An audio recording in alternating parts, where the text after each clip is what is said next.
Bonjour, bonjour! Vous avez la caméra de Joy Using et vous avez un ordinateur comme celui-ci avec les applications distribuées. C'est donc que vous avez accès via le dossier utilitaire, à l'application du même nom, Joy Using. La première fois que vous l'ouvrez, soit dit en passant, vous devez être sur le réseau CSBE pour qu'elle puisse s'installer convenablement sur l'ordinateur ayant les applications distribuées. J'ouvre l'application de Joy Using. Je vous montre maintenant ce que j'ai placé au bas de la caméra, c'est-à-dire mon téléphone Android et une tablette iPad. Je suis présentement sur l'ordinateur qui est en classe, donc branché au TNI, ce qui fait que lorsque j'ai ouvert le TVI ou le TNI en classe, ce que les élèves voient, c'est exactement tout ce que vous voyez ici présentement, en gros, à l'écran. Donc, ça me permet de leur présenter, dans ce cas-ci, des applications, tiens, mais je pourrais aussi leur montrer ma main.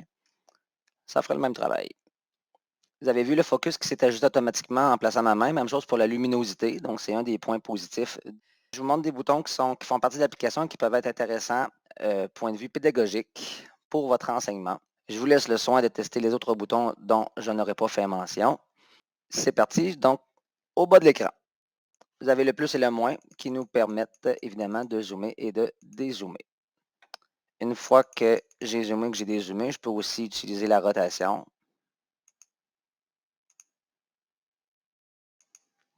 Peut être pratique si on est limité dans l'espace physique pour placer notre caméra document. Alors, on peut la placer de côté, mais utiliser la rotation pour aller chercher le bon angle pour la présentation en classe. Je suis maintenant dans la colonne de droite. On voit des crayons. J'utilise le crayon bleu. J'utilise non pas la ligne droite, mais la ligne courbe. Je pourrais aussi utiliser la ligne pointillée.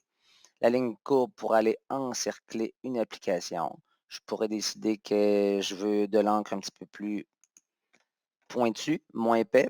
Alors voilà, j'encercle une autre application sur mon téléphone cette fois-ci. J'en profite pour faire une ligne droite qui sera de couleur cette fois-ci fluo. Je relie mes deux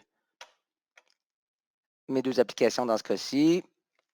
J'utilise, tiens, la baguette magique pour faire une ligne pointillée de couleur mauve, ligne pointillée qui va disparaître puisque c'est la baguette magique. Les formes, même chose. J'encercle.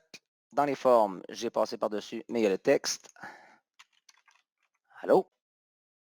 Pour effacer des éléments précis, en fait des parties d'éléments que j'ai fait, et ici, je suis rendu à l'étape où je veux tout effacer, la poubelle va me permettre d'effacer. Je remets un petit peu d'encre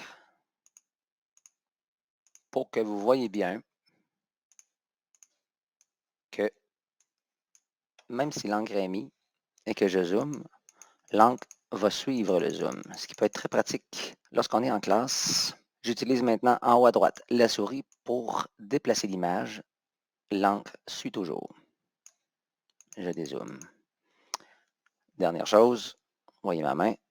Donc voilà, on comprend peut-être mieux maintenant l'encre. C'est comme une espèce d'écran qui serait par-dessus l'image. Si jamais, comme dans ce cas-ci, ça devient flou à cause de ma main probablement, alors je peux aller chercher en bas, ici. Vous avez la haute résolution et habituellement, ça nous replace comme au départ, ce qui fait qu'après ça, je repars, puis le flou est parti.